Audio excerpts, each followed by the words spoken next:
Alors, et l'autre, il a 14 ans. Nancy aussi 14 ans. Mais au vivre quand même de loin. Yo Salarapi. Dans RTNC 2. Combien? 14 ans? Non. Ah d'accord. Mais non, mais je refuse pas.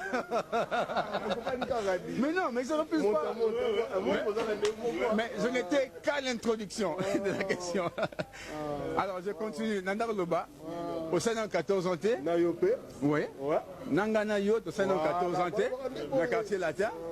Non, mais je ne suis pas obligé de m'intéresser. Moi, je ne suis pas de quartier latin. Je n'ai rien à voir avec les 14 ans de copie. D'accord, merci. Merci.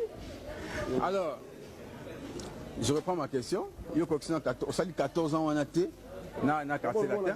On a dit comment on a eu la musique. Maintenant, c'est vous qui m'interrompez. Voilà, on est. Au moins, on a besoin de 22 ans. En fait, à 14 ans, comment? Donc, on a 8 ans à taille vraiment. Donc, on a posé cette question. Mais moi, on a 22 ans. Mais, mon père, l'air Yozoloba, ceux qui n'interrompent yo au Tomboki. On a bien posé une question parce que je ne suis qu'à l'introduction, je n'ai même pas posé la question. Vous avez beaucoup de questions à poser. Bon, on a 35 ans, ils ont 22 ans. Ça n'a rien à voir. Les 14 ans, donc ça 24 ans. 24 ans. Les 14 ans. Ok, on parle pas de ça. Question à Tunayo. Au Monaki, quartier latin de l'extérieur. Ok? Aujourd'hui, le groupe Noveta Liboso, qu'est-ce qui t'a poussé aujourd'hui à Okota, dans le quartier latin? Il faut bien avec moi, on a 14 ans, vraiment. Alors Montana, ça représente quoi pour vous? Ouais, bon.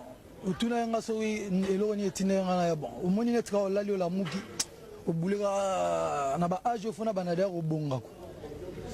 Si ça la fait dans la quartier latin, on a bandi au bonga. Deux ans, on a belé belé. Et puis, dans mon équipe, on a bête à Bercy, à Barotonda. Il y a Bikarat, Betande, Bersinde. Et Tondande.